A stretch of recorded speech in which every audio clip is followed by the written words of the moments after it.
Acción, tu revista mensual de cine y series, con los mejores estrenos de cine, fichas y reportajes coleccionables, series de televisión y 8 pósters todos los meses.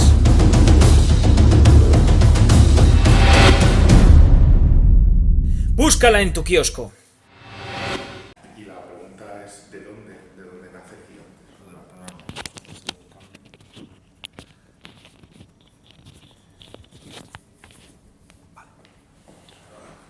¿De dónde nace Gigantes? ¿De dónde viene? Gigantes nace de una idea seminal que tenían Manuel Gancedo, actor y guionista, de construir una especie de mitología criminal o algo parecido con el material que él conoce bien del centro de Madrid, el rastro, el mundo infiltrado entre gitanos y payos por el control de la droga durante los 80 en Madrid, y con esos elementos fue Manuel a Movistar, y en Movistar la idea cayó muy bien. En cuanto nos pusimos a desarrollar la idea más en profundidad, apareció Miguel Barros y posteriormente Michel Gaztambide, y es donde el material de Gancedo se empieza a transformar en lo que es ahora Gigantes. Un serial voluntariamente límite, arriesgado, un tanto cafre, rondando lo imposible prácticamente en cada capítulo, escrito sin tener el arco completo, escrito de la misma manera que lo vemos, un poco capítulo a capítulo. Aceptando todos esos riesgos es cuando Gigantes empieza a coger las formas y maneras que definitivamente tiene. ¿Por qué no contarlo en cine? ¿Por qué televisión? ¿Qué tiene esta historia de especial para aprovechar que se pueden hacer? Bueno, el encargo de Movistar y el producto era una serie de televisión de 8 capítulos, en principio iba a ser, luego se quedaron en 6 porque descubrimos que tiene una segunda parte, y el 7 y el 8 eran el inicio de una segunda parte. Y está conformada así.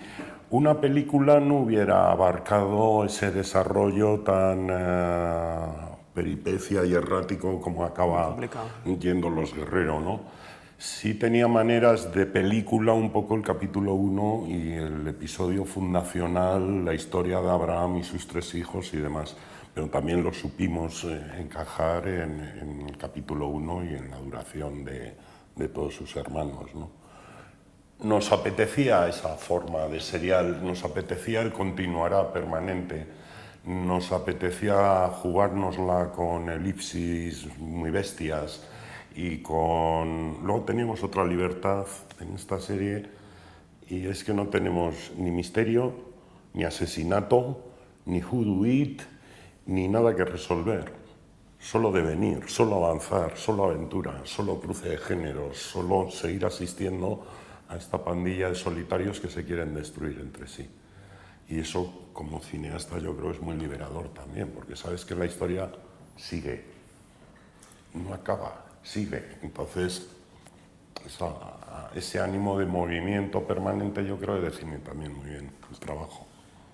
¿Cómo se encuentra el tono visual de una serie? Porque estamos muy acostumbrados a oír esta serie, casi parece una película visualmente, pero es que está realmente... El aspecto que tiene, el empaque que tiene, el reparto que tiene es de cine puro y de cine de género del bueno.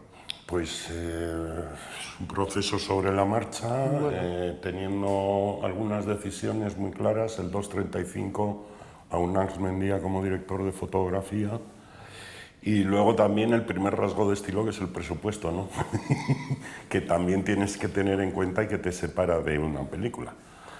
Aunque aquí no nos podríamos quejar, pero el presupuesto también es un rasgo de estilo. Sí. Bueno, que no haya plató, ¿no? Que de repente no es concepto de otras series, que de repente tienes 4 o 5 decorados construidos y una serie de exteriores, y se escriben los guiones pensando en esos decorados, ¿no? Eso es como más un formato serie, ¿no? Al ser también es un serial libre que no sabes hacia dónde te va a llevar, era imposible. O sea, nuestro plató más grande era la casa de Los Guerrero, donde rodamos 6 días seguidos, ¿no? Y el resto eran casi 100 localizaciones en lugares distintos, ¿no? Entonces eso ya de una manera natural te da algo más parecido al cine en cuanto a forma, ¿no? Yo creo que la clave es la utilización del lenguaje, da igual que hagas cine que televisión. Yo veo Series que utilizan el encuadre, que utilizan la penumbra, que utilizan el silencio, que la composición añade a lo que estás viendo. Y veo películas que no hacen eso. Y veo televisión que lo hace y viceversa. Veo televisión plana y que es casi radio filmada, que no tiene mayor interés audiovisualmente y que, bueno, también se hace y demás. La clave es cómo utilizamos las herramientas, no dónde la vayamos a exhibir necesariamente, porque hoy en día haces Lawrence de Arabia y va un chaval y se la ve en el móvil, con lo cual no ve Lawrence de Arabia, ve una especie de cromo de Lawrence de Arabia, ¿no?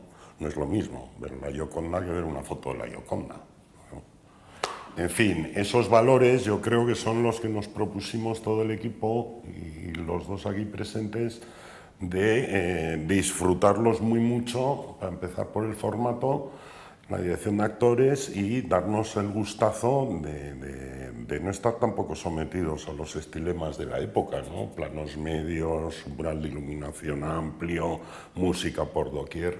Nos han dejado no hacer nada de eso, nos han dejado sentir la serie como cada uno en sus episodios la ha sentido, teniendo la unidad evidentemente, y trabajando yo creo que con las herramientas que a mí personalmente son las que me interesan de mi oficio, puro lenguaje. No hay mayor misterio, ni hay una guerra contra nadie, ni tele, ni cine. No es eso, eso es engañoso. Yo imagino que ese tono visual, ese empaque visual de la serie como director se aplica desde el primer episodio. ¿Cómo se continúa, cómo se sigue cuando te dicen que esto ya está rodado? Te va a cortar. Vale, pues esto ya está rodado. ¿Cómo va a avanzar? ¿Cómo seguir con ese tono visual para que parezca una unidad? Bueno, Enrique me lo puso casi para meter gol, porque él, al hacer los 3 primeros episodios y arrancar con todos los personajes, digamos que el camino estaba muy encauzado, ¿no? Mi trabajo más era de mi punto de vista, es decir, Enrique en ese sentido fue muy generoso, porque si yo intentaba hacer los capítulos como lo haría Enrique, al final me hubiera salido un pastiche de pseudo Enrique Urbizu, ¿no? Yo en este caso es porque lo que decíamos antes, ya está rodada la segunda temporada. Tenemos una segunda temporada ya preparándose, pero ya rodada. ¿Qué cambio lo has vivido dentro de, por ejemplo, el Ministerio del Tiempo, que era, la van a cancelar, la van a renovar, claro. ¿Tiene suficiente audiencia? Esto no se ha estrenado todavía y ya está confirmada la segunda temporada y rodada. Es un cambio, ¿no? A la hora de... Bueno, pues se prima la historia, ¿no? Lo que estás contando se empieza a primar, que eso es de agradecer también de los operadores, como en este caso Movistar, ¿no? No está la tiranía de la audiencia, ¿no? Es decir, tenemos un buen producto, es un producto de calidad, lo vemos desde la semana 2 de rodaje porque vemos dailies, no estamos en manos de unos insensatos, esta historia continúa, tiene poder visual y poder narrativo, ¿por qué no continuarla, ¿no? Queremos verla, confiamos en que va a gustar y así lo han hecho, inolvidable. También era una putada para los espectadores terminar en el capítulo 6 con ese final. ¡Ahora os jodéis! ¿Ahora qué? Ese final de los arbustos hubiera sido muy... Sí. Yo creo que Movistar veía a los abonados ahí cancelándose, cabreados. Les dijo, hostia, tengo que renovarla seguro. Pero sí es verdad que este año ha habido una apuesta enorme en Movistar, que empieza a finales del año pasado, el estreno de varias series, por ejemplo La Zona, pero que a partir de este año La Peste, El Día de Mañana, Gigantes, llega a Madrid también. Es una apuesta por una televisión nacional de calidad enorme que está marcando una época totalmente distinta a la pasada. Por ejemplo, ha cambiado directamente ya la duración de los episodios, que antes eran 1 hora y cuarto, casi eran películas. Esto es, por ejemplo, uno de los grandes avances. Luego la variedad también, ¿no? La prueba y error, esta especie de I+D que han iniciado, tiene mucho valor, yo creo también, porque evidentemente saben que algunas van a salir bien y otras no van a dar el resultado esperado, ¿no?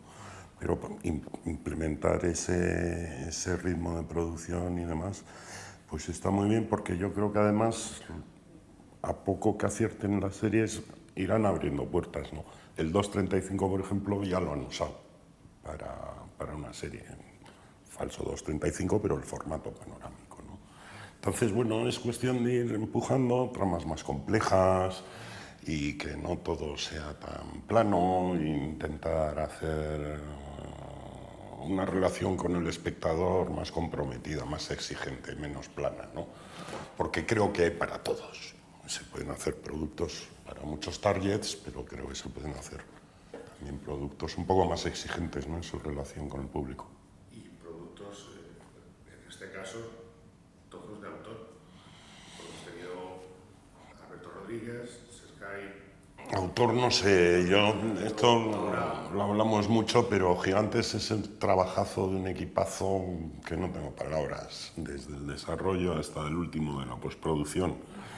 Y la autoría es la escritura, y ahí es la caligrafía, ¿no? Pero yo creo que Gigantes es el resultado feliz de la suma de Ludeña, Mendía, Alicio, los productores, todo el reparto, los técnicos.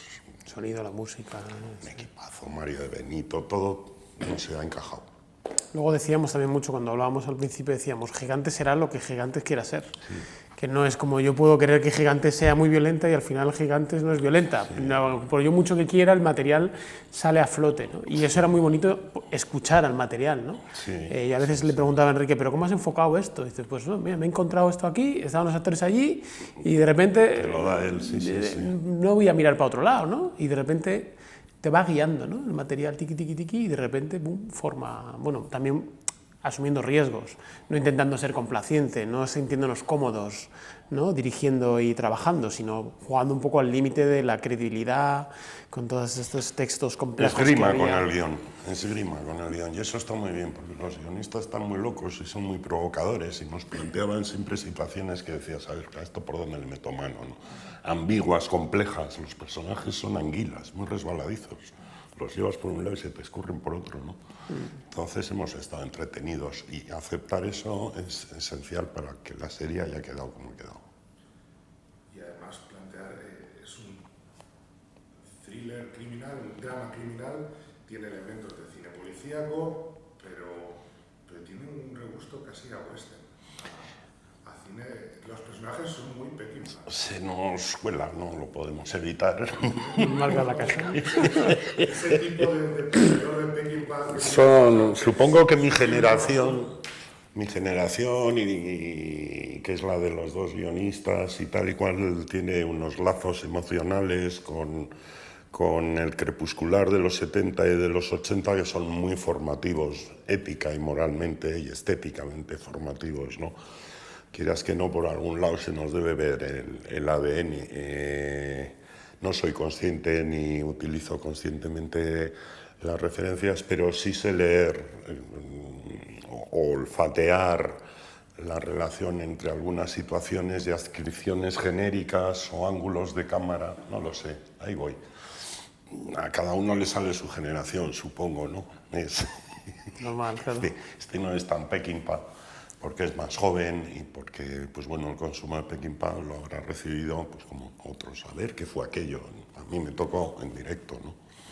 Y ese será otro constructo mental el que maneja Jorge, lógicamente. Pero bueno, sí que había muy interesante, porque yo le preguntaba por referentes, igual sí mi generación hablamos más de referentes, y Enrique me hablaba de Douglas Sirk, de repente, ¿no? Hablaba del melodrama, ¿no?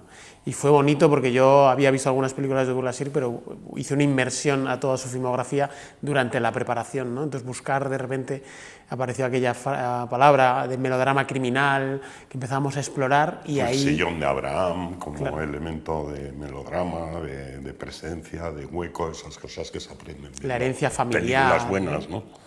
La gitana, hija de gitana que no quiere ser gitana. Esos son elementos muy del melodrama, ¿no? Traídos al universo muy propio. Era muy interesante bucear más en esas referencias, no tan directas, ¿no?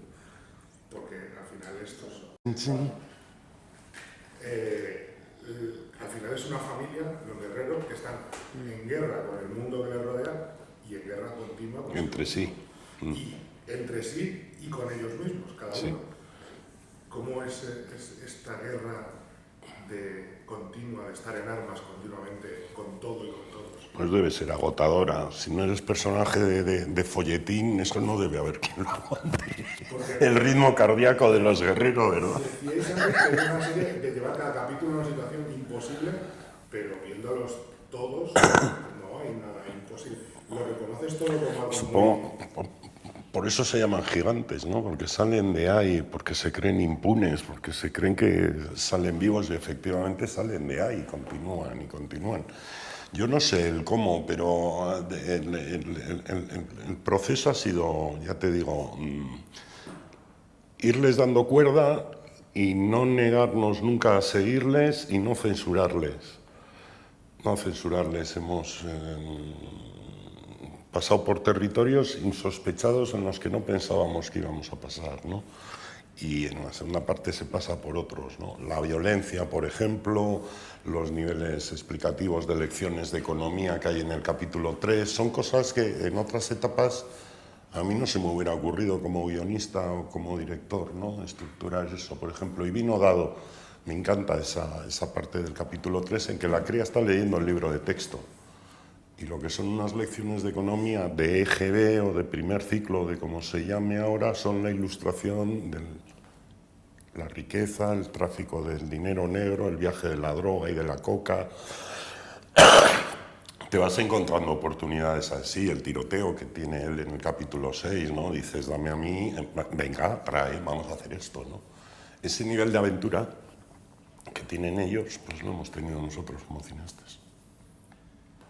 Y además, en esta serie continúa su colaboración con José Coronado, que es, no sé si el actor fetiche... Me han matado 3 veces. Se puede utilizar, pero sí. Y en la otra estaba casi muerto desde el principio, dicen. Bueno, nos entendemos muy bien, José y yo, y es que además, no sé, Abraham creo que cerraba el círculo, ¿no? Cuando le llamé, le digo, este es el padre de Santos Trinidad, es el más hijo de puta de todos los que hemos hecho hasta ahora, ¿no? Y tienes que fundar ahí una dinastía, y luego el tío es que va y se deja ya el pelo largo, y se mete ya, y ya lo tiene. Y realmente en estos últimos años José ha experimentado un cambio, su presencia en el set, una autoridad frente al resto del casting y probablemente frente al resto del equipo, que es otra talla. Y bueno, pues han sido años viéndonos crecer el uno al otro, ¿no? Está bien, nos entendemos bien. Ya para terminar, segunda temporada, ¿qué podemos esperar de la segunda temporada? Y si ya la segunda temporada terminada, si hay posibilidad, si la historia da posibilidad para una tercera. Sí, posibilidades para una tercera siempre hay. Tenemos a Carmencita como reina de la segunda parte. La segunda parte es muy femenina.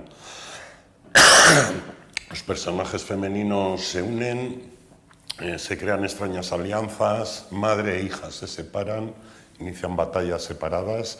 Carmen es la heredera del trono de su abuelo. Los hermanos Guerrero inician una diáspora. Clemente pierde todo lo que tiene y se va a transformar en una cosa muy fea y muy distinta de lo que inicia. Hay road movie, hay más western, hay Oporto, aventurillas y bastante violencia, la verdad. Esperemos que la escena ya... Y un finalazo. Pues ya finalazo era la primera, la segunda no podemos tener más ganas. Muchísimas gracias. A vosotros, un placer. Muchas gracias.